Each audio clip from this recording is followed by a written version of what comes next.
lumalatay na komentaryo sa Himpapawid. 2x2. Walang takot sa paghimay sa masalimuot na isyu ng bayan. 2x2. Humahataw na mga balita at impormasyon. 2x2.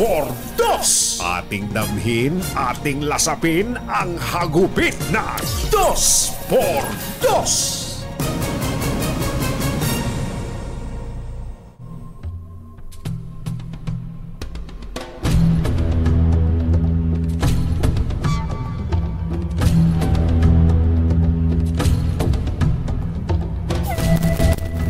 Nanganganib na madiskaril ang 200 bilyong pisong Makati Subway Project dahil po sa desisyon ng Korte Suprema na ibigay ang jurisdiksyon sa dating sakop ng Makati City sa Taguig City. Sa kanilang disclosure sa Philippine Stock Exchange, sinabi ng Philippine Infra Dev Holdings, ang proponent ng Subway Project, nagpadala na sila ng intent notice sa Makati City Government para ipanukala ang pagpapatuloy ng pag-uusap makaraan ng mga pagbabago dulot ng desisyon ng Korte Suprema. Sinabi ng kumpanya na apektado ng territorial dispute ng Makati at Taguig ang proyekto at hindi na magiging katanggap-tanggap ang alignment ng subway dulot ng paglalagay sa mga EMBO barangay sa pamamahala ng Taguig LGU.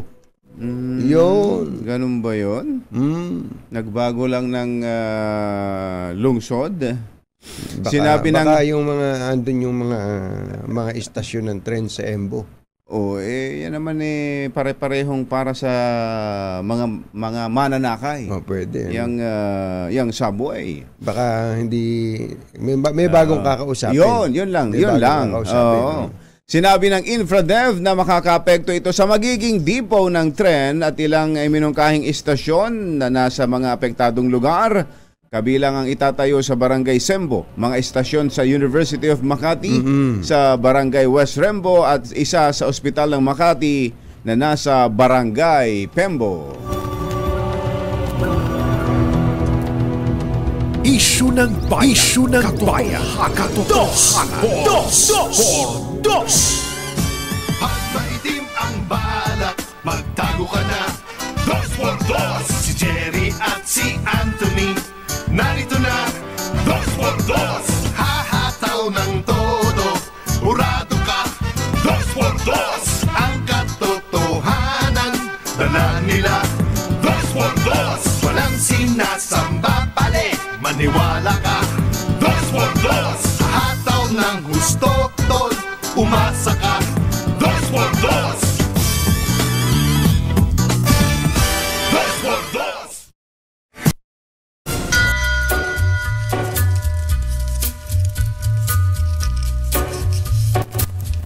Hi.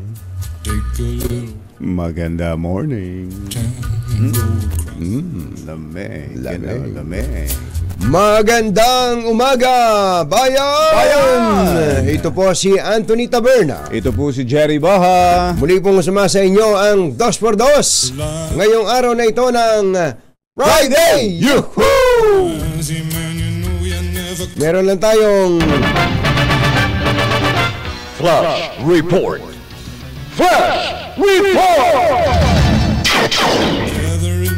Nanguna naman po ang DCRH. Hindi, kalalabas lang kasi. Kalalabas lang, mainit-init pa ho. Hindi pa na-imprenta ni Greg ho. Hindi pa na-ipiprint ni Greg ho. Lumabas na po ang pinakahuling Nielsen Media Survey nito pong Agosto sa Mega Manila. Ayan. At number 1 na naman ang DCRH. Ano? Na naman? Bihira naman Mother, Where is father? Ayan. Ba't ba puro na kayo number 1? Hindi na ba natutulog ang balita? Ano? Hindi, congratulations sa mga nanonood at nakikinig sa DCRH. Kayo muna ang kinukongratulate namin dahil kayo po ay naghahatid ng tagumpay dito po sa inyong paboritong palatuntunan at siyempre paboritong himpilan. Maraming salamat po sa Thank inyong you. lahat, sa inyong pagsuporta at pagsubaybay. Yan. Yan ang good news. Pero ang bad news, yung binanggit mo kanina, yung pambungad natin sa Makati. Tayo pa naman sabik na sabik. Ito ba ito kaya dala pa rin ng politika? Hindi nga ba? Hindi nga ba? Pero ang dapat ang negosyo ay insulated from politics. Totoo. Dapat kung ito'y para sa mga mananakay at hindi dahil para sa mga nanunungkulan, tuloy dapat yan. Correct. Halimbawa kung Bachero, yung binabanggit na mga istasyon at dipo na mapupunta na. Ano ba? Kahit ba nasa Taguig na yan. Di ba? Yun nga yung sasabihin ko sana. Ano ba naman yung sige alang-alang sa kagandahan ng ating bayan, dalawang lungsod ang mag-uusap dito para diba? sa subway. Di ba? Di ba? Yung po sana. Bakit ang MRT ba? Ilan bang at ang LRT, ilan bang lungsod ang dinadaanan niya? Ay naku, marami. Diba? Marami. Ito siguro, sabi siguro nila Mayor Abby Binay, kami ang nagluto nito Kami ang nagsaing nito hindi mawawala yun. Hindi mawawala na ang nagsuluto at nagsaing at nagpanukala nito ay ang mga Binay pa rin. Hindi ba kaganda nga makita yun, Kumbachero, na kahit na nangyari itong desisyon ng Korte Suprema, itutuloy ang proyekto, parehong-pareho ng alignment, alang-alang sa mga mamamayan. Ang kanilang pangarap dito, Kumbachero, dun sa groundbreaking nito, naalala mo? Ang diba? Kanilang ikinukwento nung December 2018, nung nagkapirmahan po ang Makati at ang Philippine Infradev Holdings, 54,000 54,000 passengers per hour. Per hour pa pala yan, ha? In both directions. Isip-isipin mo, bawat isang oras, 54,000 ang makikinabang dito po sa subway na to in both directions. Tingnan nyo na. Ilang oras ba meron sa isang araw? Ano? Hindi ba? Tama ako. Halimbawa na lang 10 oras to mag-ooperate. 10 oras na mag-ooperate. Isip-isipin nyo, di time is 10. Kalahating milyon na mga tao ang makikinabang dito. Araw-araw. Ang ganda niya. Ang subway po na to, sabi ni Mayor Abby Binay, ay may 10 istasyon that would connect key areas in Makati. Ayun, tinan mo. At yan ay kukonekta dun sa at susuporta dun sa subway na ginagawa ngayon ng national government. Naku, sana'y matuloy. Sana ay maghunos dili sila sa ganitong bagamat ang sabi pa lang Kumbachero ay nanganganib. Pero ito pa lang Philippine Infradev Holdings meron ng pasabi sa Philippine Stock Exchange. Ibig sabihin may mga investors ito. Meron. Naghain sila ng ano tawag doon? Kumuha sila ng mga investors sa pamagitan ng stocks. Tama. Mga publicly listed to Ay nako. But of course, ang sinasabi rin naman dito ng kumpanya baka kailangan i-rework. Baka naman yung disenyo lang ang babaguhin. Gawa nga nung yung alignment ay apektado ng desisyon ng Korte Suprema. Ay nako. Kailangan makipag-usap ka agad sa city ng Taguig naman. Pwede naman yun. Kahit ang totoo nun, mas maganda magiging dating sa ating mga kababayan na kita mo na. Basta't para sa kabutihan ng mga mamamayan, walang puli-politika, walang hati-hati ng lungsod. Ang sabi nga nila, Kumbachero, ang pagmamalasakit sa bayan knows no boundaries. Ayan. Isyu ng bayan, katotohanan. 2x2. Kamusta ba mga bigas natin yan? Ayun. Bigas pa rin, hindi tayo matatapos sa bigas hanggat hindi nasosolve tong problema na to. Kumusta na kaya yung, hindi ba ang banggit dun sa ni-raid na, nito, ng mga warehouse sa Bulacan, hanggang September 8 lamang, yung 15 days, anong petsa na ba ngayon, kumbatsero? September 7. Kapag ka daw hindi na ibigay hanggang September 8, yung mga papeles na nagpapatunay na yung mga bigas na natagpuan doon ay maayos ang dokumento, pwede na silang kumpiskahin ng gobyerno. Ayun. Ayan. Dapat talaga bago nagre-raid ang mga otoridad natin, meron na silang Yun nga hindi dahil sa yan bodega ng bigas, basta na lang papasukin.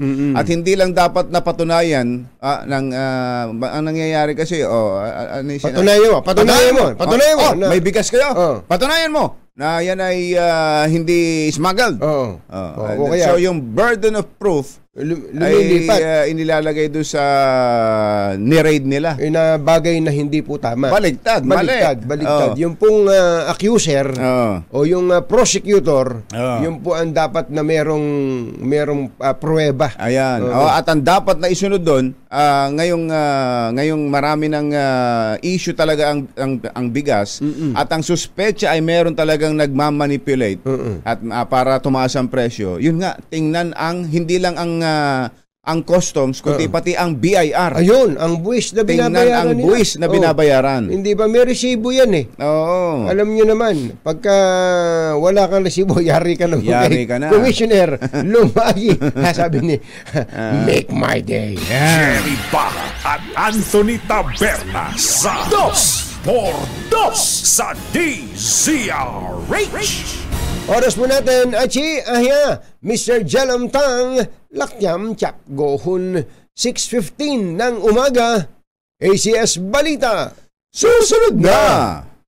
This time check is balitang makatotohanan, balitang maaasahan, ACS Balita. Walang makakaligtas, walang makakalampas. Saan magsulok ng kapuluan, Luzon, Visayas hanggang Kamindanawan, basta't may balita, ipagwagwagan ng sikat na tagapagbalita. ACS Balita, kasama ang 2x2 tandem Anthony Taberna at Jerry Baha. ACS Balita. Ang programang ito ay hatid sa inyo ng ACS Manufacturing Corporation, ISO certified, maker of world-class quality Pride detergent. ACS Balita. Araw ngayon ng Huwebes, September 7, 2023, sa ulo ng ating mga ACS Balita.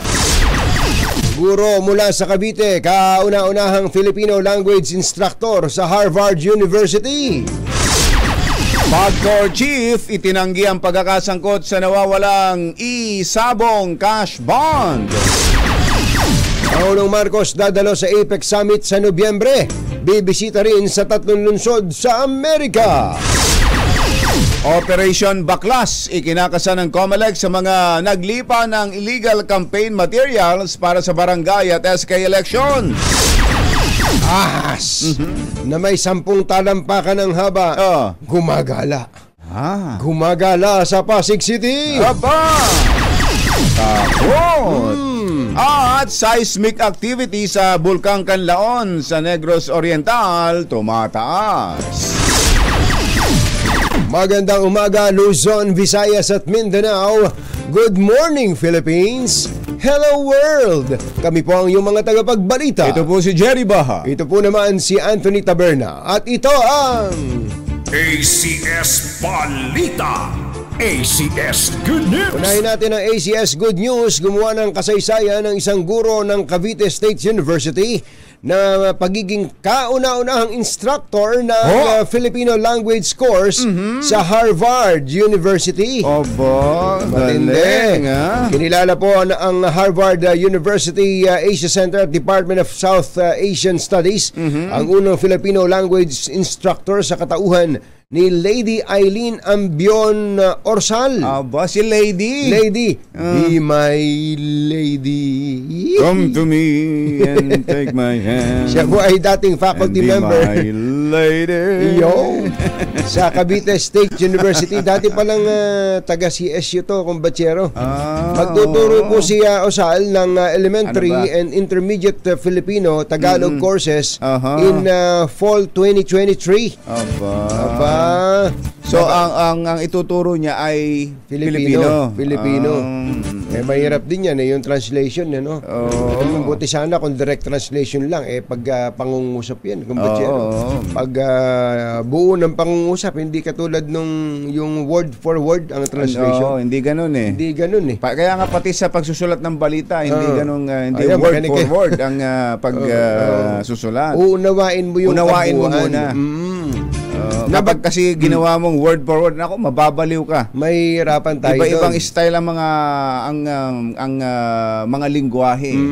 Hindi, di ba binabasa natin dito? Halimbawa, yung there will be water interruption. Magkakaroon ng walang tubig. Di ba? Di ba? Di ba napakagulo nun?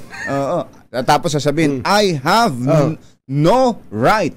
Wala, ako ay merong wala. Nakanan.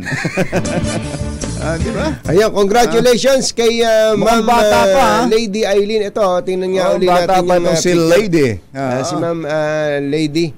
Teacher Lady. Teacher Lady, pakitingin nga ulit mga teleradyo boys and girls natin dyan. DCRH Television. Pakita nga natin ulit at nang makilala na sambayanan at matanong ng sambayanan ng wala ba tayo dyan? Ayan si Ma'am. Bata pa, nabatid na sa halos 400 na taon na kasaysayan ng Harvard. Ngayon lang ituturo doon ang kursong Filipino. Ayun. Ang ikaapat na lengguwahe na most spoken language sa Amerika. Una, ang English, Spanish at Chinese. Si Orsal ay nagsimulang magturo ng Filipino language sa Fulbright Foreign Language Teaching Assistant sa Center for Southeast Asian Studies ng Northern Illinois University noong 2018. Congratulations! Congratulations, Teacher Lady! Yo! Alas 6:25 ang ating oras, itinanggi ni PAGCOR Chair Alejandro Tenco ang anumang pagkakasangkot hinggil sa nawawalang 75 million pesos performance bond mula sa isabong firm na nangyari bago pa siya manungkulan. Paliwanag ni Chairman Tenco, ang pagkawala ng pondo ay hindi nangyari sa kanyang panahon ng pananungkulan na nagsimula noong Agosto ng 2022, isang buwan matapos maganap ang insidente noong July. Reaksyon ito ni Tenco sa reklamo ng isang opisyal ng Kamura Highlands Gaming and Holdings Inc. laban sa PAGCOR Chairman at 8 iba pa sa tanggapan ng Ombudsman. Samantala, welcome para kay Tenco ang pagsasampa ng kaso laban sa kanya at iba pang opisyal ng PAGCOR dahil magandang pagkakataon ito para matuklasan ang katotohanan at malinis ang kanyang pangalan. Samantala ulit. Ang dami samantala nito. Sino ba tumira dyan? Si Mother. Samantala. Sinabi rin ni Tenco na bagamat hindi pa niya natatanggap ang formal na reklamo mula sa Ombudsman, ay sinimula na ng PAGCOR ang sarili nitong internal investigation. Samantala, magiging hectic ang schedule ng Pangulong Bongbong Marcos sa buwan ng Nobyembre. Ito'y dahil dadalo ang Pangulo sa APEC Summit sa San Francisco, California mula November 15 hanggang 18 bago magtungo sa West Coast at sa Honolulu, Hawaii. Ba't kaya sa San Francisco pa nila naisipan yung kung saan ang tindi ng problema dyan? Totoo ba itong ipa-research mo UL at Yuel, Mother, paki-research nyo nga yung meron daw ordinansa dyan sa atin sa San Francisco na kapag ka ang ninakaw lang ay below $1,000 Less than $1,000. Less than $1,000, hayaan mo na daw. Oo. Huwag mong uhulihin, huwag mong isusuplong sa pulis. Ganun daw. Tapos hindi mo pwedeng... Paki-check mo, totoo to ha, hindi tayo nagbibiro, paki-research nyo nga yan. Oo, kaya dahil sa ang laki ng problema ngayon dyan, may mga malalaking kumpanya na nagsasara na Totoo. Diyan sa San Francisco. Anong mangyayari diyan sa Amerika, ano? Totoo, kumbatsero. At meron pong mga Pilipino tayong nakakausap na dahil uso kumbatsero yung basag kotse. Oo. Ang ginawa nilang daw ng mga Pilipino kaysa mabasag pa at gagastos pa sila, iniiwanan ng bukas yung bintana.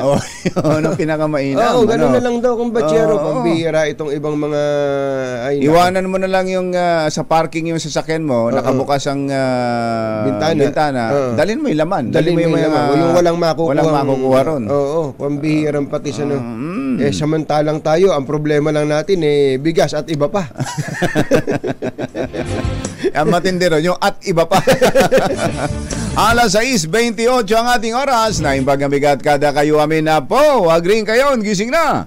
Sisimula na ng COMELEC Commission on Elections ang Operation Baklas upang tanggalin ang mga illegal na campaign materials ng mga kandidato para sa barangay at sangguniang kabataan elections na gaganapin sa Oktubre 30. Ayon kay COMELEC Chairman George Garcia, target ng kanilang Operation Baklas ang mga posters ng mga tatakbo na nakakabit sa mga poste at bahay kahit walang nakasulat na iboto dahil maituturing itong maagang pangangampanya. Ang campaign period sa eleksyon ay magsisimula pa sa Oktubre at 19 hanggang 28. Alas 6:29 na ang oras ngayon. Naimbag na bigat kada kayo amin na po. Agreeing kayo, gising na. Nagbabala ang Pasig City Police sa mga residente kaugnay ng gumagalang sawa na nasa 10 talampakan ang haba. Ayon kay Police Colonel Celerino Sacro, noong August 27 pa unang nahuli ang sawa. Nahuli na. Nakapuslit? Oo, nakapuslit, kumbatsero. Nahuli po noong August 27 noon itong sawa sa isang bahay sa Pinagbuhatan, Pasig. Ngunit nakawala ito. Nako, ayan na. Sinasabi natin. Sa kustodiya ng mga pulis. Sa kustodiya ng mga pulis.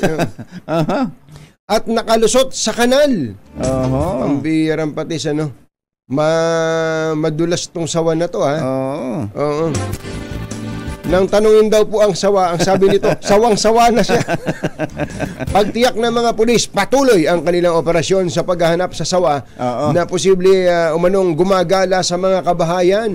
So subject pala ng manhunt. Snake hunt operation. Ang sawang ito. At ang sabi ng hepe ng pulisya, hindi ka namin tatantanan. Ano? Kaya nanawagan po ang hepe ng pulis ng Pasig sa mga residente, agad i-report. At sa iba pang mga ahas sa paligid. Agad i-report. Kapag nakita ang sawa, ano gagawin? Upang mahuli at ma-turn over sa DNR. Bukas daw po ang pulisya 24 oras. Ay, naku. Tingnan mo nga yan. At sa mga makakakita dyan, wag nyo naman pag-iinteresan. Ay, wag naman. Kailangan na yung mga lasenggo dyan, ha? Oo, baka naman pag nakita nyo yung sawang, naiisip nyo kagad din, adobo. Kaldereta. Wag. Alas 6:31 ang ating oras. Mahupay nga aga, mga kasangkayan, mga kabugtuan, mata na kamo, gising na. Tumaas pa ang seismic activity ng Canlaon Volcano sa Negros Island sa nakalipas na 24 oras. Sa advisory ng VBOX, nakapagtala ito ng 36 na volcanic earthquakes at sa nasabing bilang, 34 ay volcano tectonic earthquakes na nai-record sa pagitan ng alas 5 ng umaga ng September 4 hanggang alas 7:50 ng umaga ng September 6. Kasalukuyang nasa ilalim ng Alert Level 1 ang Canlaon, ngunit maaari itong itaas sa Alert Level 2 kung magtutuloy-tuloy ang pag-aalboruto. Pinapayuhan ng VBOX sa mga residente na maging alerto. Ayan, 24 oras. talaga. Mother, baka kunin ka na ng GMA, ha? Baka kunin ka na ng GMA. Yung mga termino ginagamit puro, porke ba number 1 tayo at number 2 lang yung DCWB, panaya ganito na ang, wag nyo walang ganunan, baka naman. Baka sinasadya, sinasadya nyo. Nanguurot pa kayo, baka sabihin ganun. Number 2 lang kami, ganun. Walang ganon, Mother. Tuloy natin ang balita. Sige, tuloy. Pinayuhan po ng V-Box ang mga residente na Mother, ano ba? Ang mga residente na maging alerto at iwasang pumasok sa 4 kilometers permanent danger zone dahil posibleng maganap ang phreatic eruptions anumang oras. Susunod! Tito Boy! Ang DSWD daw po ay kating-katinang mamigay ng pera sa mga maliliit na retailer. Kaya yung mga matatangkad na retailer dyan, huwag kayong umasa ho. Mga maliliit na retailer lang po muna ang unahin ng DSWD dito po sa financial assistance na may kinalaman sa price ceiling. Yan at iba pang mga balita sa pagbabalik ng ACS Balita. 6:33 ang oras. 2x2 Tandem Anthony Taberna at Jerry Baha. ACS Balita. Alas 6:36 ang oras ngayon. May sabi nitong may nag-message sa atin si Marcos Antonio Solana. Sabi ng DCWB, number 1 sila. Sabi nyo naman, number 1 din kayo sa buong Metro Manila. Ano ba? Totoo? Ano? Kami po ay serbisyong totoo ho. Hindi po. Alam po nila yan. Alam po nila yan. At inilabas na po ang latest survey ng Nielsen Media para sa buwan ng August. Para sa buwan ng August. Kagabi lang po ito nilabas po. At yan po ay good news. Kaya binabati natin sina Boss Attorney Reg Hularbal, si Boss Jun Igdao, Boss Jomay at syempre si Boss Cesar Chavez. Boss Cesar Chavez. Boss Cesar, magandang congratulations morning. At nga pala, Boss Attorney Reg, Sir Jomay, naghihintay po yung mga tao dito, hindi ng pagkain lang. Alam na this. Ang sabi ho nila, hindi lang sa tinapay nabubuhay ang tao. Sa bonus din. Sa bonus din. Ayan. At siyempre, pinapasalamatan ulit natin ang ating mga loyal listeners and viewers, kumbachero, na siyang, kayo po ang number one para sa DZRH. At saka yung pong mga advertisers namin, ay ang amin lang pakiusap. Chill lang. Chill lang. Kasi pagka naman, huwag nyo itambak dito. Medyo nahihirapan si Het dito nahihirapan si Het at wala na kayong maririnig sa amin. Pero ganun pa man, salamat po sa alam niyo naman mga advertisers. Yan, hindi tatakbo ang kotse kung walang gusalina. Ayan. At kayo ang gusalina. Eto na. Meron na nga bang pera? Andiyan na ba ang pera para sa mga maliliit na rice retailers? Si Boss Alan ba yung rice retailer na rin? Alamin niya. Palagay ko, napaiktan si RD Ronald Tan. Magandang morning. RD Ronald Tan. Kumusta kaya sa Quezon, ano? Nalawigan ng Quezon. May mga rice retailers din kaya doon na apektado ng mga maliliit. Meron din yan. Alamin nga natin ang update mula kay RH5 Val Gonzales dahil daw po itong mga maliliit na rice retailer na apektado ng price cap ay bibigyan na ng pera. Alamin nga natin ang balita sa kanya. RH5 Val Gonzales, Kamil Val! At Anthony, anumang araw ay magsisimula na ang pamimigay ng 15,000 pesos na tulong para sa mga maliliit na mga retailer ng bigas na apektado ng pansamantalang price ceiling sa presyo ng bigas.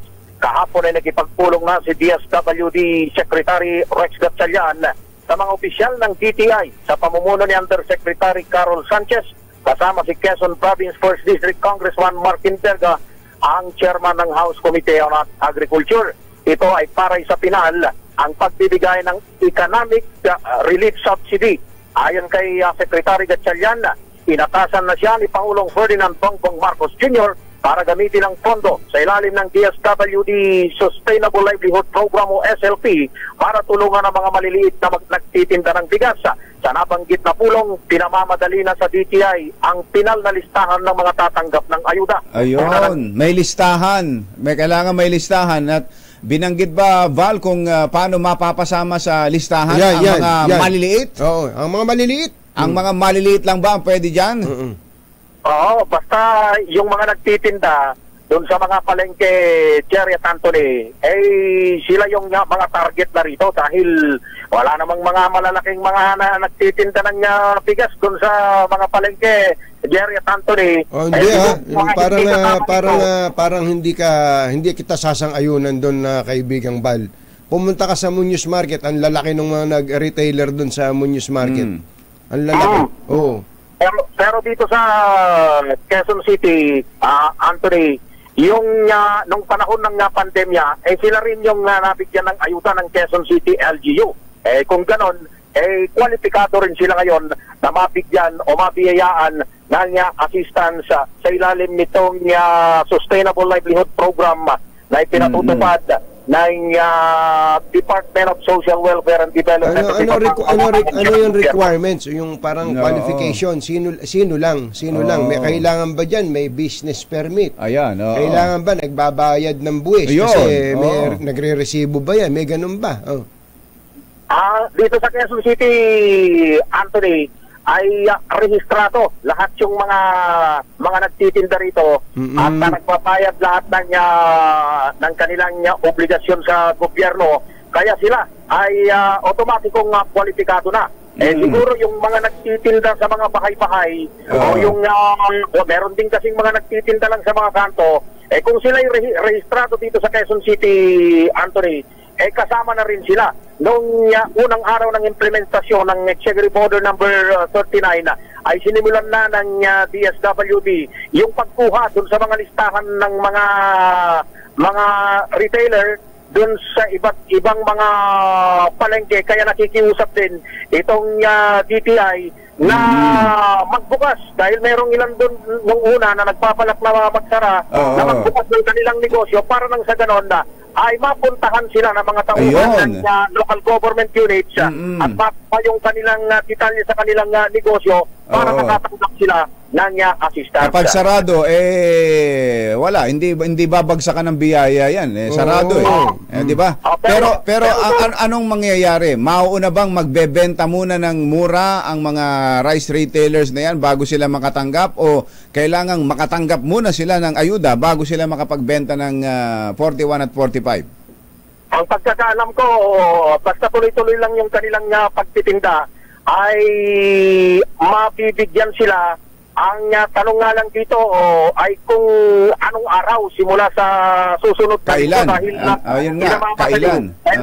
pinamamadali na nga ng DSWD sa Department of Trade and Industry yung kapitan na listahan ng mga kung sino yung mga tatanggap ng ayuda. Habang inaayos yung listahan na yan, may nakikita ka na bang 41 at 45 sa mga bigasan dyan?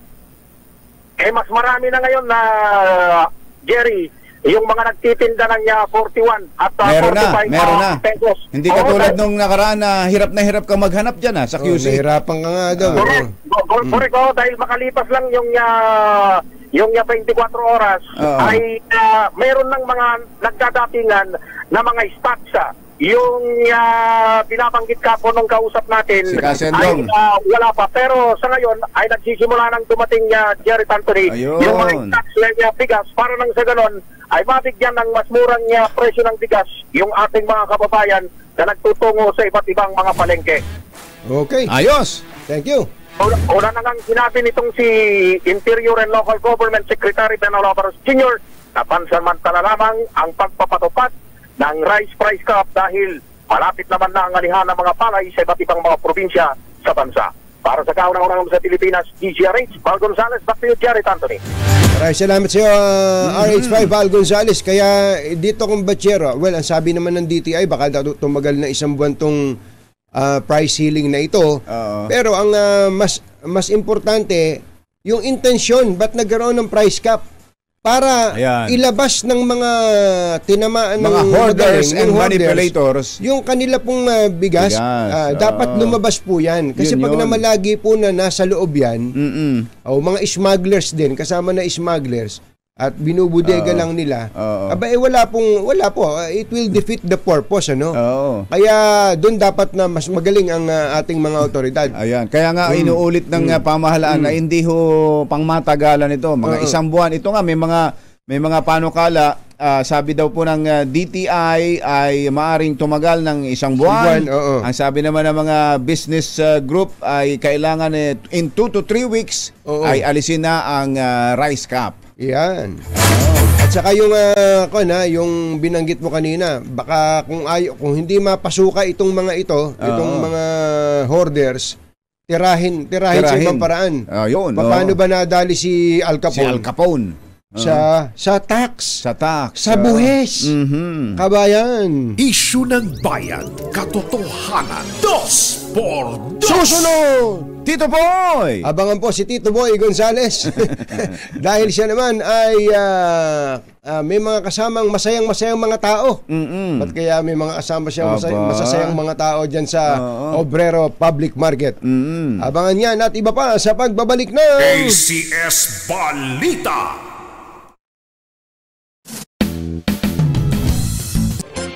Walang balitang makakaligtas, walang balitang makakalampas, saan mang sulok ng kapuluan. ACS Balita! ACS Balita! Ang programang ito ay hatid sa inyo ng ACS Manufacturing Corporation, ISO Certified, maker ng world-class quality Pride Detergent. Hi! Maganda morning! Anong araw today, kumbachero? Today and everyday is Smart Dishwashing Day. Yuhuu! At sa ating everyday dishwashing, syempre, Smart Dishwashing Paste. Heavy duty and linis dahil may double tanggaling formula. Kaya tanggal sebo, tanggal bakterya pa. Saan ka pa? Yan ang Smart Dishwashing Paste. Sa plato, kaldero at plastic, linis, fantastic! Kaya number 1 ng Smart Dishwashing Paste. A product of ACS Manufacturing Corporation.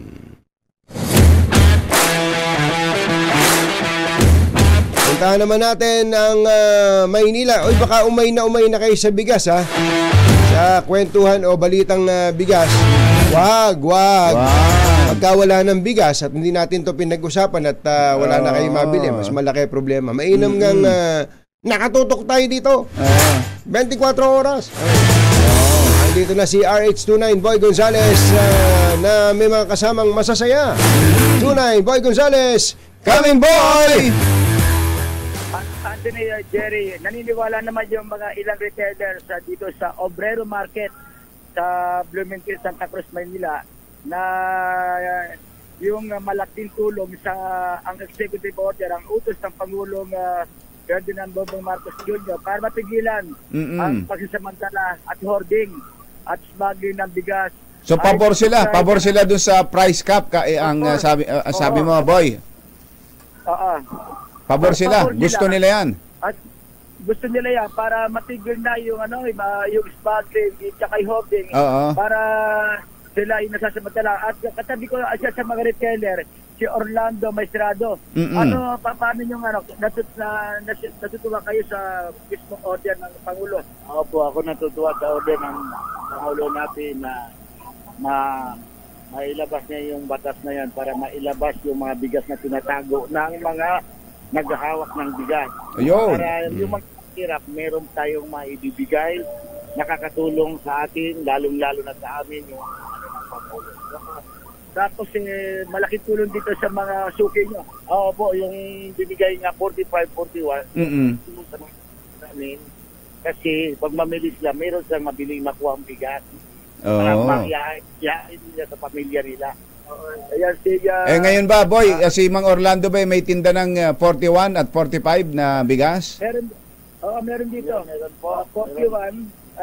45. Tsaka 45 sa well-milled rice. Gano karami ang pwedeng bilhin ng bawat mamimili ng bigas? 1 kilo lang po ang ibibigay ko kasi para yung iba naman mabigyan po natin. Magkano ho ang bagsak sa inyo ng supplier ninyo niyan, yung 41 tsaka 45? Magkano nga yung kuha natin ng kahapon? Ano sa araw? 2,180 po. 180 ang isang kaban. Opo, 2,180. Tapos kahapon po, kumuha naman kami ng isang kaban. Nagdagdag naman sila ng 20 pesos. Andito yung resibo. Gusto niyo pakita ko? Sige nga ho. Parang lugi pa kayo Lugi kayo. 43.60 Oo. Lugi po. May resibo po ako. May resibo. Tapos nung sumunod na araw, 2 daw, Dagdagan daw ng 20 pesos So lumilitaw, 44. Ang puhunan, Pero ang inaasahan naman niya, Anthony Jerry, yung ayuda, yung financial assistance sa kanila, ipapamahagi na raw, ibig sabihin malaking tulong yun, makakamiros yung mga lalugin nyo, ay malaking bagay po yun kung maibigay po niya, maibigay ng sa mga kagaya namin na retailer, ang halimbawa na ibigay niya sa amin na ayun, makabawi po kami ng kahit pa paano kaunti. Saan ho ba nanggagaling yung bigas na tinitinda ninyo? Sa Dagupan po. Dagupan, lokal, Pangasinan. Dapat sinamahan na ng bangus yan para may ulam na. May ulam na Hindi, yung Anthony J, Dagupan dito sa Tondo. Dyan din. So, ibig sabihin, wholesaler. Galing sa wholesaler, sila retailer. Apo. So, mataas ang pasa sa inyo. Kahit na andyan lang sa inyo, katabi nyo na lang. Mataas pa rin ang bigay. Mataas ang bigay. Ayos, Tito Boy. Ayan, dito may katabi ko rito namimili. Nanay, ano po yung bigas na binili niyo? Ang dati ko talagang binibiling bigas, ito ho nga nasa 55. Pero po meron po sila ditong 41. Maganda naman po. Dito na lang po muna siguro ako sa 45 para ho makabili naman ho ako ng ulam. Ayun, malaking bagay Malaking bagay, nanay, Opo. Ang 100 ko, sir, kung makakabili po ako ng 2 kilo ng 41, may sukli pa akong 18. Ayan. Makakabili pa po ako ng buong. Tama. Galing. Iba ka talaga. Iba kayo mag-budget. At saka, ito ho, maganda naman po ang may 41 po talaga. Malaking tulong po sa amin. Hirap. Kagaya ho namin, wala naman sa minimum po yung sweldo namin. Kaya para sa inyo, tama ho itong pinatutupad na price ceiling sa bigas? Opo. Malaking bagay po talaga na nagkaroon po ng ganitong presyong 41 and 45. Ayun. Ay mapapipit po kami. Ano po pangalan niyo, nanay? Ako po si Leslie. Okay. Si Nanay Leslie. Hindi na namin kaya balahit. Magsasaing pa kayo. Maraming salamat, Nanay Leslie. Thank you. Salamat po. Sige, yan. Namili na. Nakita ko lang namili siya ng bigas dito sa Obrero Market. Mula sa kauna-una sa Pilipinas, DCRH, ito si Boy Gonzales, tuloy-tuloy sa pagbabalita, tuloy-tuloy sa serbisyo, sama-sama tayo, Pilipino. Thank you so much sa Tune9, Boy Gonzales. Ayun, kita mo, marami talagang mga katulad ni Leslie na masaya sa pagkakaroon ng price ceiling. Pero sabi nga natin, umpisa pa lang yan. Dapat yung nasa likod, yung mga otoridad natin sa law enforcement. Yun ang punteryahin. Wag niyong ikandado yung bodega. Ibuksan nyo. Para lalong dumami ang bigas sa palengke. Nagatid sa kabuuan ng ating ACS Balita. Ito po si Anthony Taberna. Ito po si Jerry Baha. ACS Balita. Kasama ang 2x2 tandem Anthony Taberna at Jerry Baha. ACS Balita. Masamang tao lang ang takot sa dalawang to. Kaya kung maitim ang balak, magtago ka na. Anthony Taberna, Jerry Baha. 2x2. 2x2.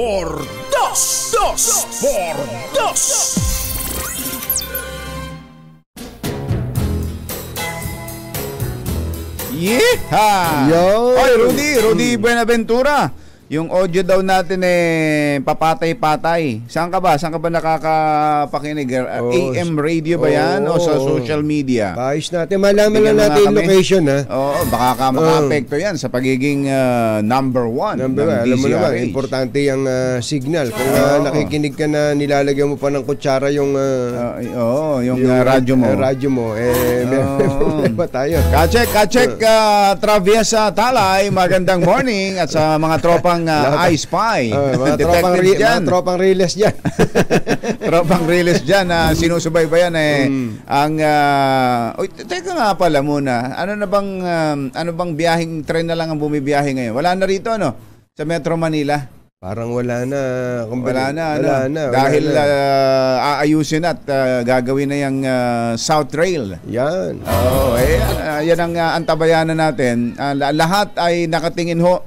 At kahit simula noon pa ay ang laging sinusuportahan natin sa 2x2 ay ang mass transport, lalo na po yung train system. Wala na tayong lusot sa traffic. Kahit magpagawa ka pa ng katakot-takot na kalsada, kung mas mabilis naman ang benta ng sasakyan, katakot din ang sasakyan na lumalabas, problema din po. Kukwento ko lang po sa inyo mabilis, papaalala ko lang, ha.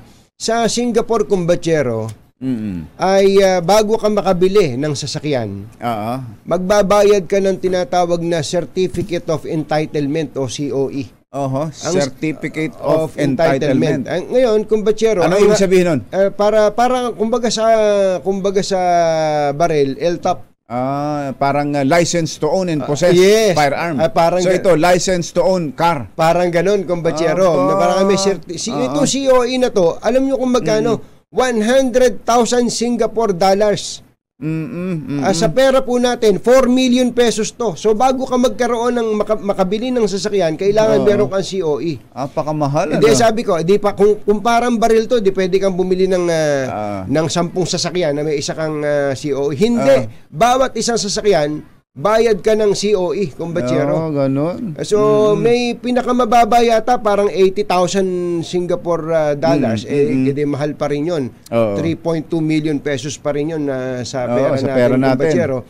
Ngayon, bakit po ginawa ng Singapore yun? Ang isa po sa paraan, una, para kumita sila. Pangalawa, to discourage their people from buying cars and encourage the use of public transportation. Na napakaganda naman. Kasi nga maganda naman. Napakaganda naman, dito sa atin, wala no choice ang mga tao para bumili ng sasakyan paano ka naman naging necessity ang sasakyan sa atin dahil sa hindi pa ginagawan ho ng paraan ng gobyerno na mapaayos ang ating public transportation, pero hindi pa. Kaya mahaba pang lakbayin nito. At halimbawa, yung subway na yan, napakaganda pong proyekto tapos po yan. Yung sa Makati, biglang matitigil pala. Ang tagal na ngang nakatigil yun at hindi matuloy-tuloy. Biglang sasabihin ngayon baka hindi na matuloy. Baka hindi matuloy o i-rework, iibahin ang alignment. So talagang yun po ang solusyon sa problema natin. Na ang lahat ng tao, exads po yun, ang maraming mga tao ay meron pong mass transport system na masasandalan. Yung bang ang makakasabay mo sa pagsakay mo ng tren mga opisyal ng gobyerno. Yun ang talaga matindi. Di ba? Kinukwento nga ng mga Pilipino sa Australia. Dito, Katunying, magugulat ka, ang kasama mong nakasakay sa tram, member ng parliament. Di ba? Nakaporma, member ng parliament. Dito, naging barangay chairman lang, hindi mo na mapasakay sa public transport. May private, may sarili sasakyan at meron pang escort. May escort. meron pang ganun. Isip-isipin niyo po na ang mass transport system na efficient ay magiging equalizer pa, Kumbatsero Hindi ba yung bang ang mahirap mayaman makapangyarihan hindi ay sumasakay sa iisang klase ng sasakyan? Dito sa atin pinapangatwiranan pa na dapat ay merong ang mga opisyal ng gobyerno para daw nauna na makapunta sa lugar at matupad ang kanilang tungkulin. Gumising sila ng mas maaga kaysa sa atin. Diba? Kung gusto nila ng mas maaga siya mga bullshit. Masamang tao lang ang takot sa dalawang to. Kaya kung maitim ang balak, Magtago ka na! Anthony Taberna, Jerry Baja, 2 por 2. 2 por Itong 2. meron pong isang tagapagsalita ang PhilHealth, ang pangalan ni Israel Pargas. Inihulog ba niya yung mga bata niya? Mga kasama niya. Ito, ikinumpirma po nitong si spokesperson na naging triple ang sweldo ng ilang mga top executives nila noong kasagsagan ng pandemya. Wow. Inaprobahan daw po ng yan ang tinatawag na seeing opportunity in every disaster. Nung nagkakagipit-gipit ang sambayan na nangangamatay ang mga tao. Sila naman ay inaprobahan nila noong 2021 na triplehin ang sweldo ng mga matataas na opisyal nila. Kasumpa-sumpa yung ganyan, ha? Pero ito daw po ay sinang-ayunan naman o inaprobahan ng Malacanang noon ni panahon ni dating Pangulong Rodrigo Duterte. Yun ang ikinuwento. Kaya ito ba ay panlalaglag sa mga o siya ay napaamin lang? Napaamin lang. Napilitang magsalita. Ay, nako. Sana oil.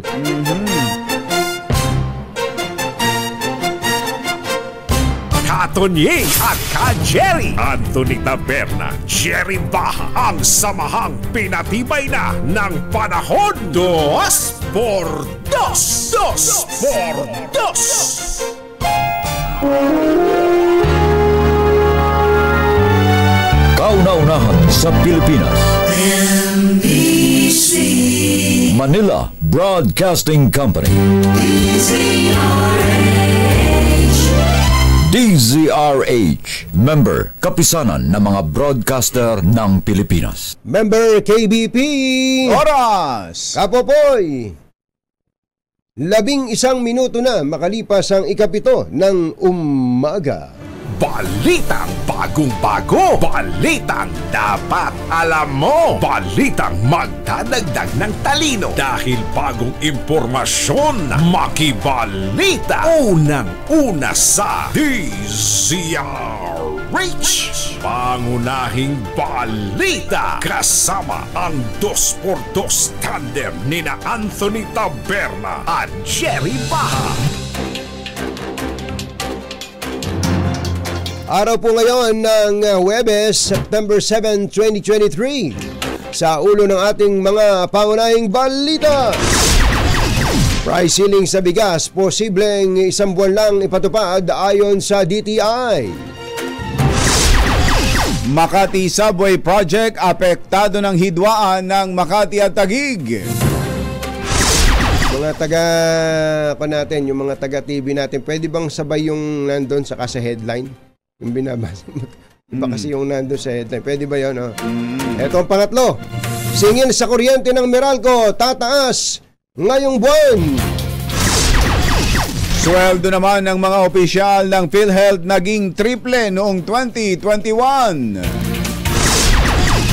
Chinese national na wanted sa kidnapping na aresto sa Parañaque. At sunog! Sumiklab sa isang residential area sa Taguig, 30 pamilya apektado. Magandang umaga, Luzon, Visayas at Mindanao. Good morning, Philippines. Hello, world. Kami po ang iyong mga tagapagbalita. Ito po si Jerry Baja. Ito po naman si Anthony Taberna. At ito ang Pangunahing balita. detalye ng mga balita sa aming pagbabalik. 7:30 na umaga. Standby din na Edwin Duque.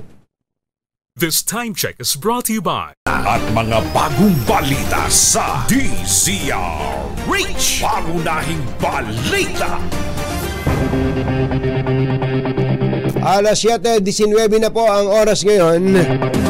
Sa detalye ng ating mga pangunahing balita, maaaring tumagal lang ng 1 buwan ang ipinatutupad na price ceiling sa bigas. Paliwanag ni DTI ASEC Agaton Overo. Ang price cap sa presyo ng bigas ay pansamantalang panukala lamang na pwedeng tumagal hanggang sa unang linggo ng Oktubre. Dagdag nito, malapit na ring magsimula ang panahon ng anihan kung saan inaasahan itong makatutulong sa supply at pagbaba ng presyo ng bigas. Sinabi ni Asek Overo na nagkaroon ng konsensus ang DTI, NEDA at ibang ahensya na hindi ito dapat magtagal, ngunit depende ito sa resulta sa merkado.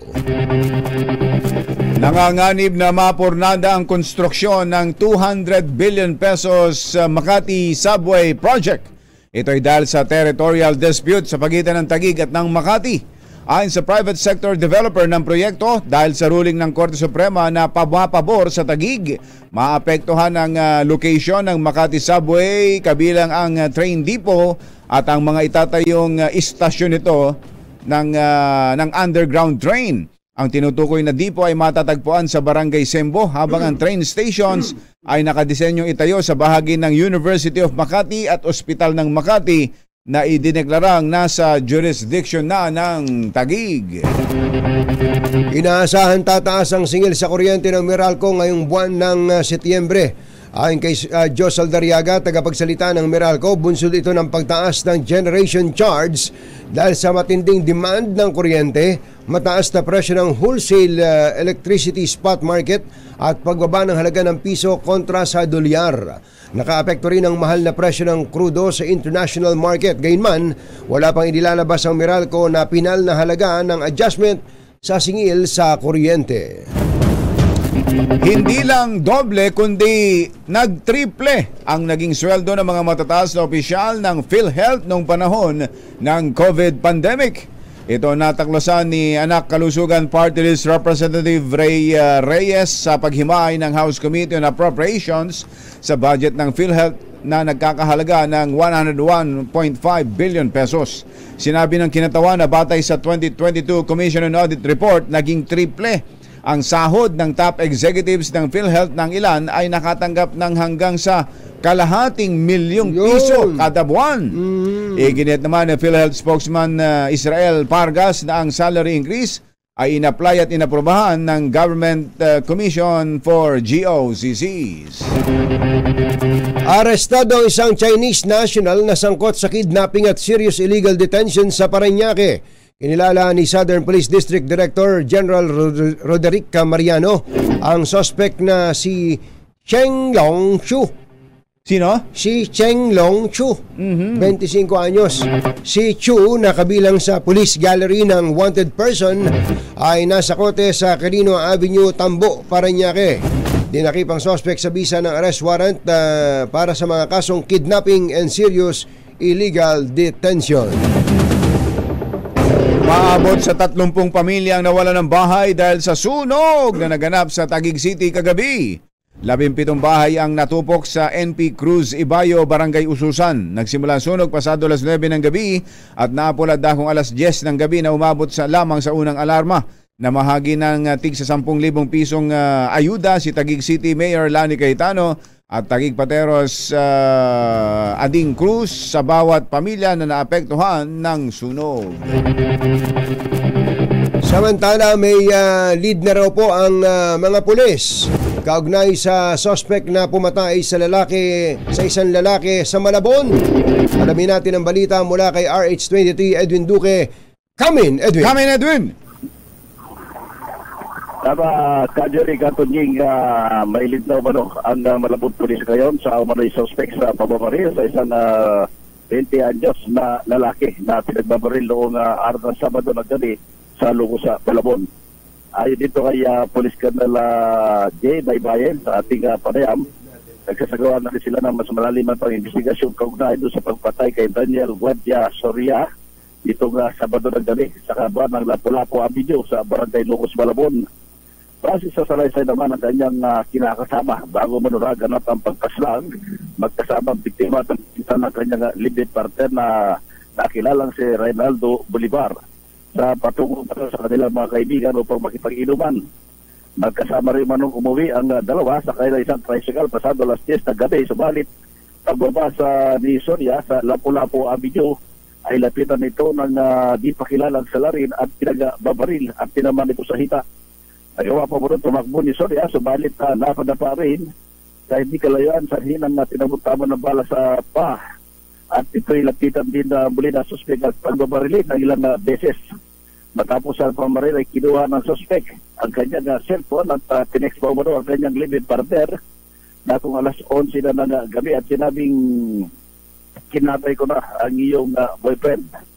Sa impormasyon nakuha naman ang live-in partner ng biktima ang kanyang pinsang si Bolivar, umano ang pangunahing suspect sa nangyaring pamaril noong August 2 sa Nabotas City na siya namang target umano ng Nabotas Police noon na magsagawa ng police operation na nagresulta naman ng pagpaslang kay Jimboy Baltasar.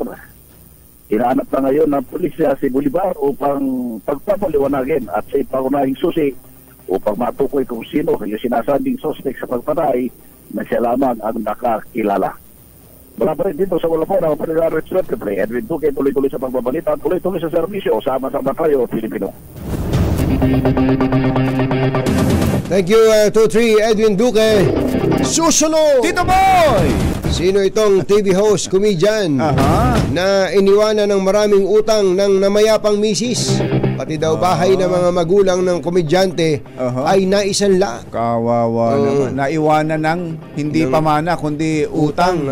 Kumbatsero. Kawawa naman yan. At gaano karami sa tingin ninyo ang mga Pilipinong gustong mamasyal abroad? Aba. Meron palang survey. At kung anong bansa ang pinakagustong puntahan ng mga Pilipino? Magandang malaman. Kayo po ba? Saan nyo gustong pumunta kung gusto nyo mag-abroad?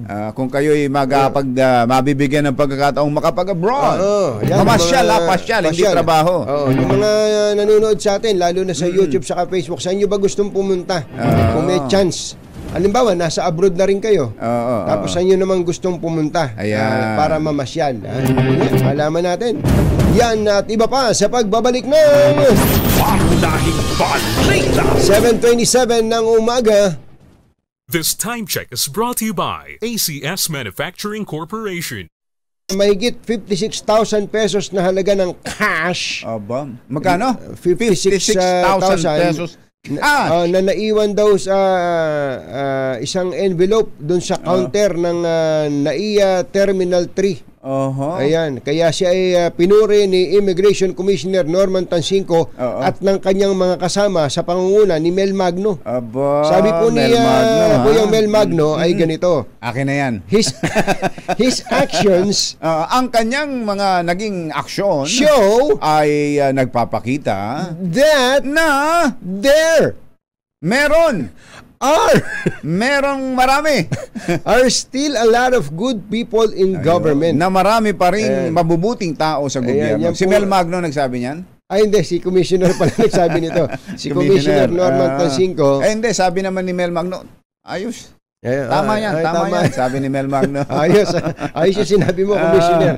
Sabi naman po nito si Estacio, naawa kasi ko sa may-ari kasi naisip ko na baka panggastos niya to sa pagbiyahe niya sa abroad. Minsan kasi kapag papunta nasa counter ka, ang gulo-gulo ng mga gamit mo medyo aligaga ka. Stressful ang pagbibiyahe talaga eh. Ang sabi kasi ay magpakita ng financial capability mo. Kaya pala nagdala ng maraming pera. Kaya saka siguro baka hanapin. Congratulations. Binanggit ba pangalan ng immigration? Ang pangalan ng Immigration Officer 3, Vicente S. Estacio. Mabuhay ka! Vicente Estacio, mabuhay ka! At meron ding ipinapanawagan ng ang DICT at ang NBI sa nakapagparehistro ng SIM na ang gamit po ay PhilHealth card. Tinatawagan po ito at gusto nilang makilala. Ang linaw ng picture kumbachero. Nakangiti pa kumbachero. Ito po ay isang unggoy. Isang unggoy. Maganda isang unggoy. Isipin mo unggoy na kapag parehistro ng SIM card. Dapat may taga DICT ba dapat ang sila ang NBI, ang NBI kumbatsero ang nakapagpalabas ng ang nakakuha nitong impormasyon na ito. Ang dapat na tawagan dito at tingnan din ay ang sistema ng mga telcos. Dahil sa kanilang registration. Totoo. Basta ba may picture sa isang ID? Ay marerehistro na kaagad yung mali yun. Nako. Saka kumbachero, marami pa rin, tanong mo kay Director Glenn Panganiban, marami pa rin akong natatanggap ngayon ng mga message na gusto ko raw bang mangutang. Yan text. Sa text. Text. Ako natawagan. Natawagan ka pa? Tumatawag pa. Abay talaga. Isinuplong ko kagad doon sa bangko. Sabi ko, may tao ba kayong ganito? Tinatawagan ako. Tinan mo na. Napakasalbahe ng mga yan.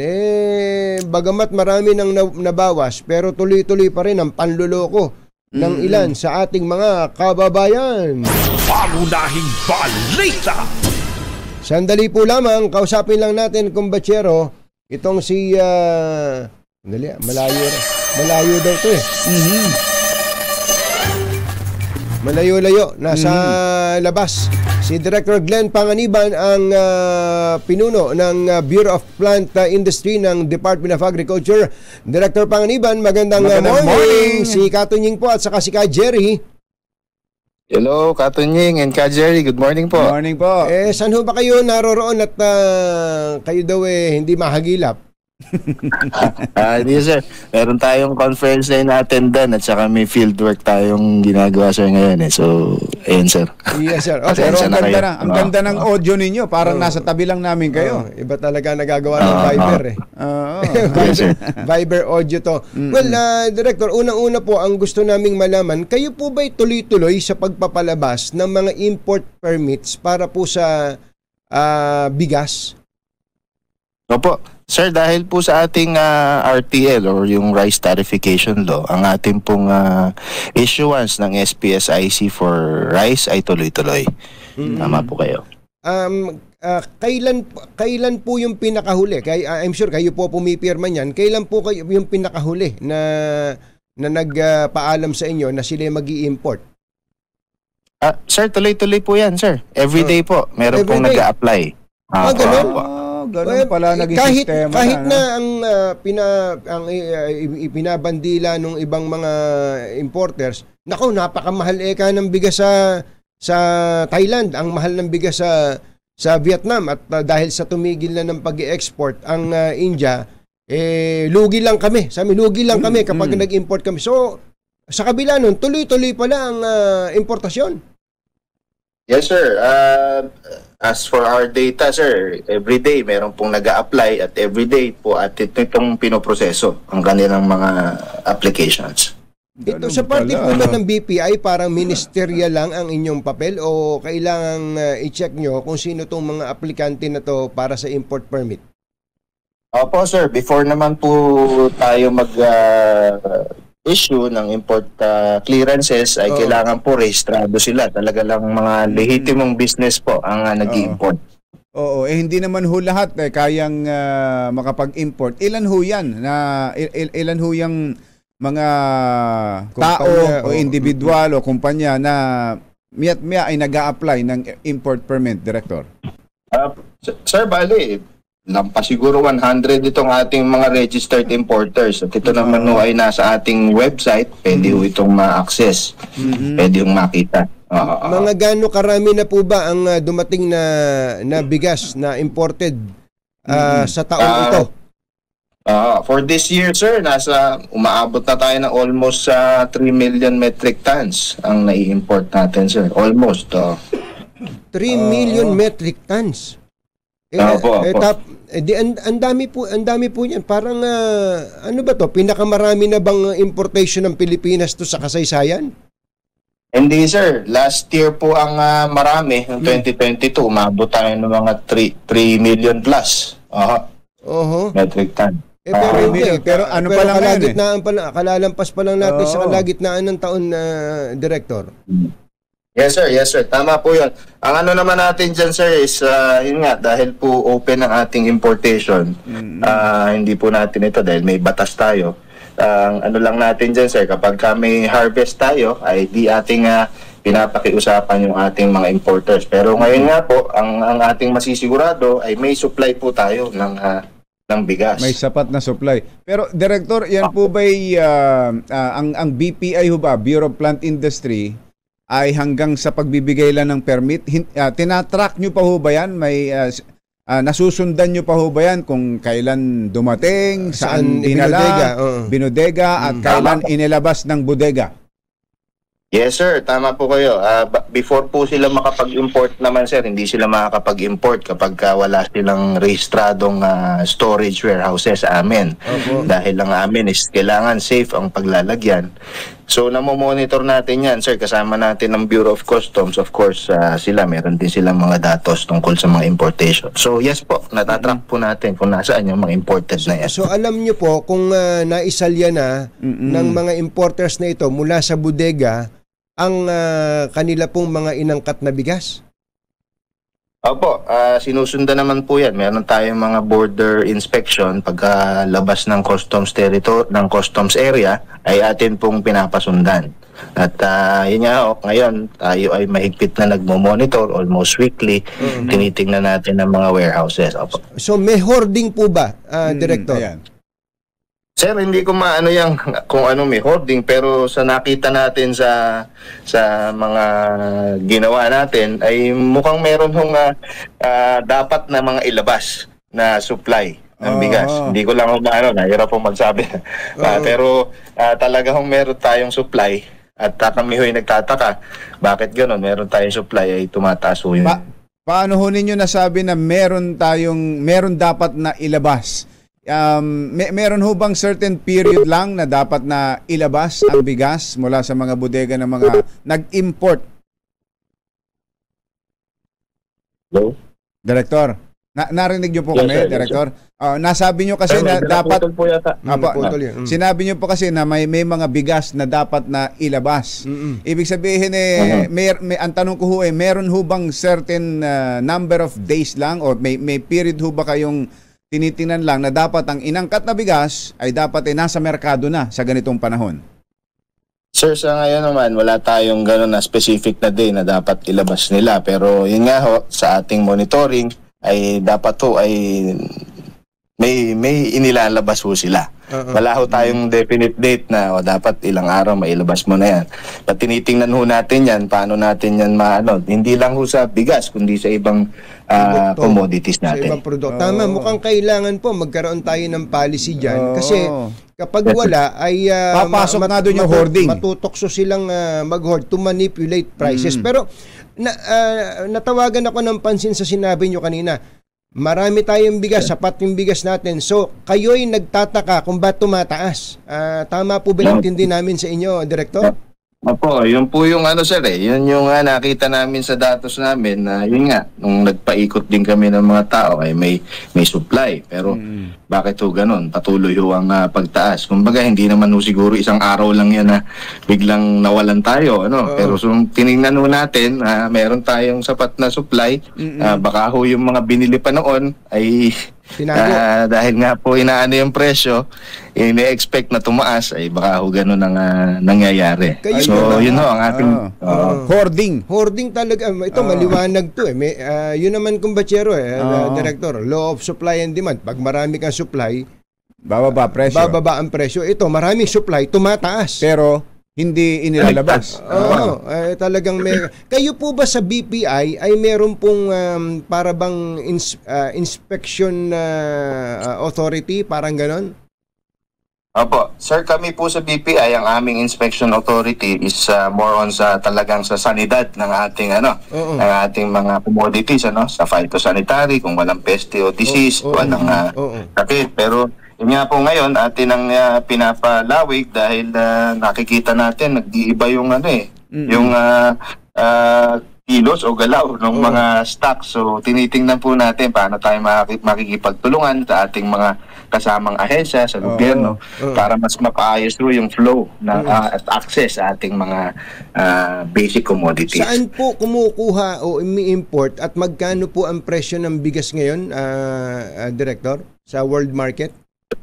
Sir, ang kalimitan na supply natin ng bigas, ang pinakamalaki sa Vietnam, almost 90% dyan galing ang ating bigas. Tapos meron tayo from Thailand, meron din tayo from Pakistan. Maliliit na na volume.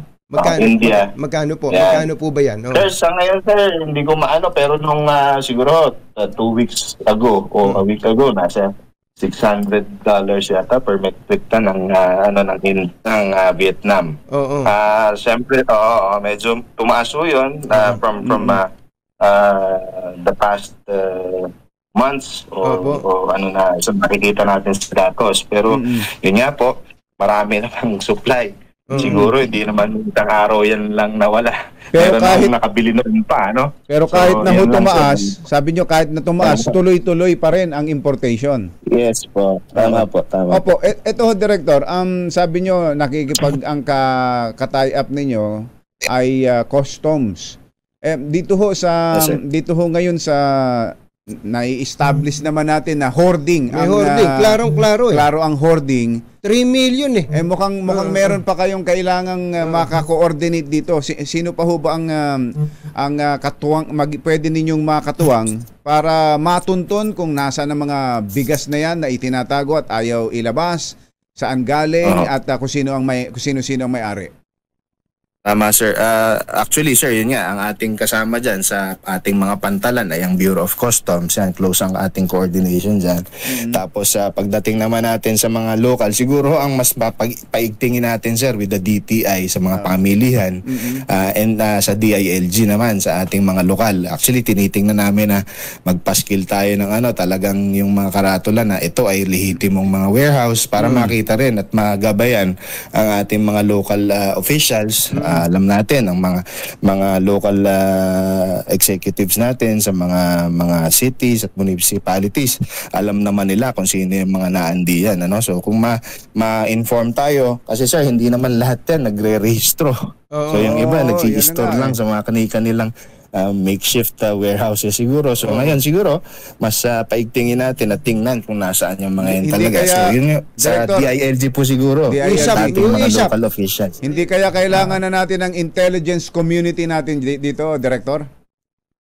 Yes po, yes sir. Meron din naman po ang DA natin sa intelligence at yun nga po, kasama naman sa DILG yung ating mga kapulisan na tumutulong sa atin. Yung po bang mga nasa kote dyan sa Bulacan, ng mga warehouse, mga binigyan nyo ba ng import permit dyan? Yung iba naman po sir, doon ay meron naman pong mga SPSIC sila na na-issuehan sila. But yung iba po tinitingnan pa natin kasi medyo marami po yun. Yun nga pa, nag-exchange kami ngayon ng information. Pero meron po yung iba. So kapag yung iba, yung kahit sino doon ay wala, smuggled po yun?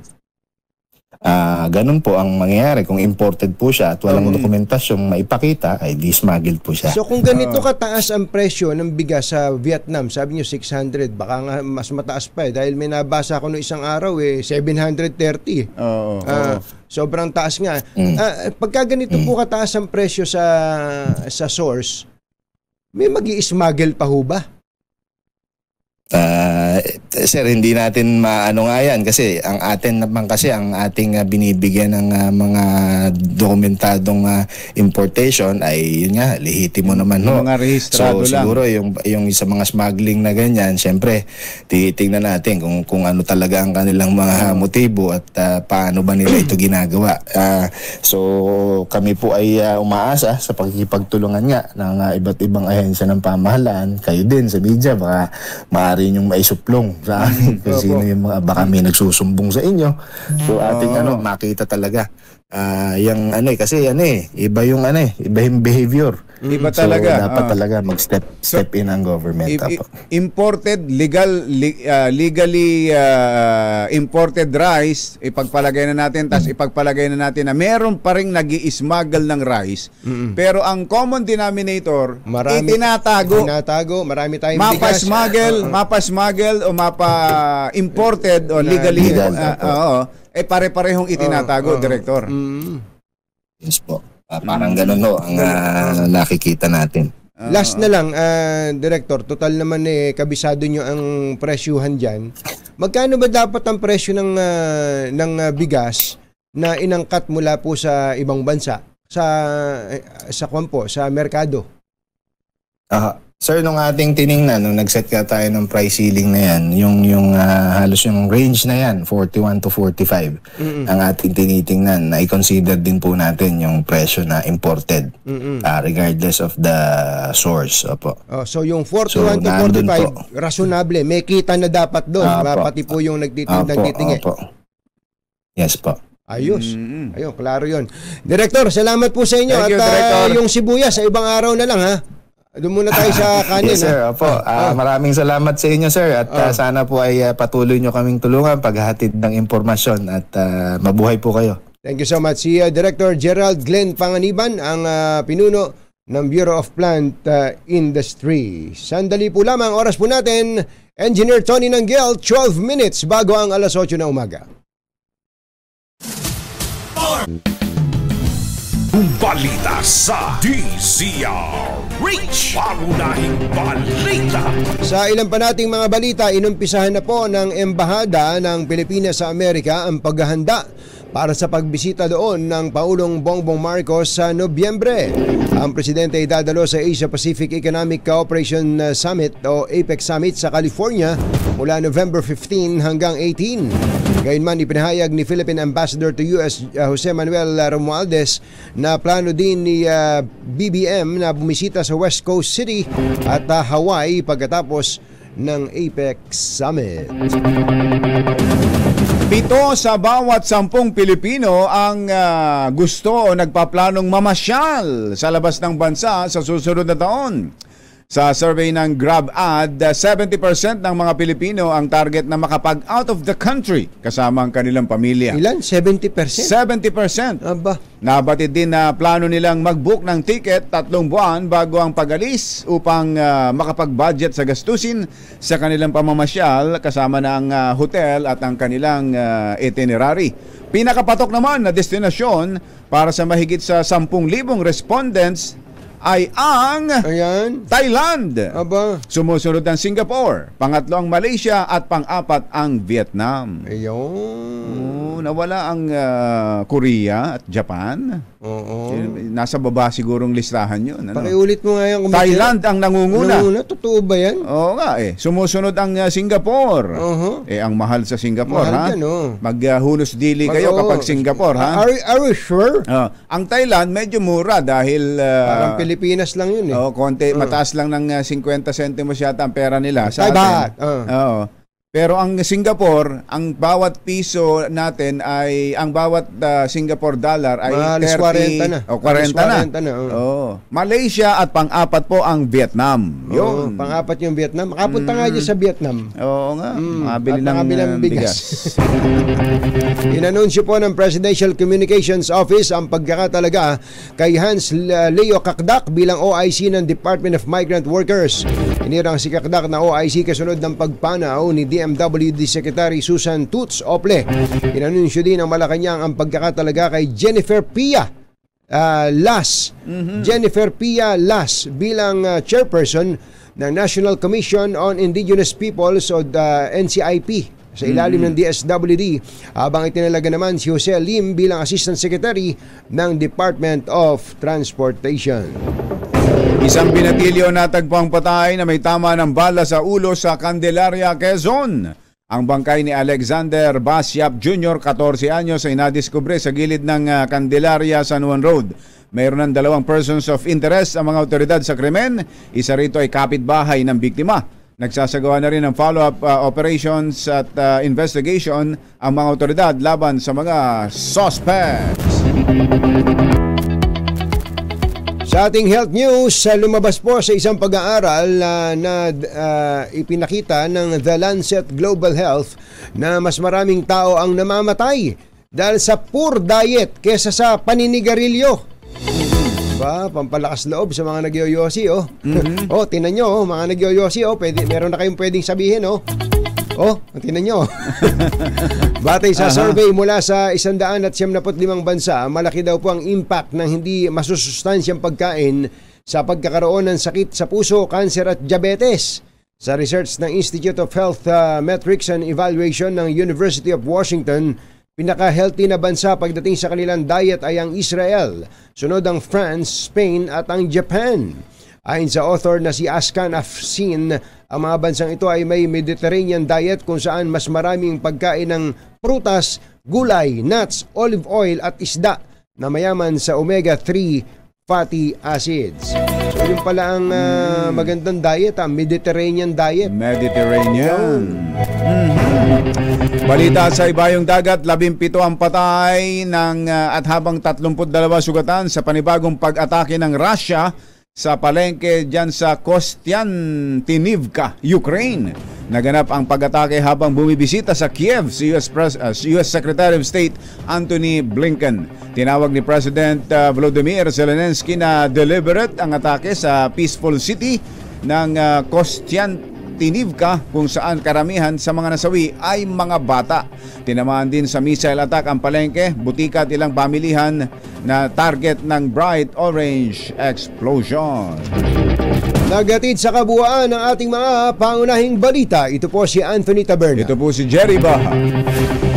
Mga nangunguna at mga bagong balita sa DZRH. Pangunahing balita.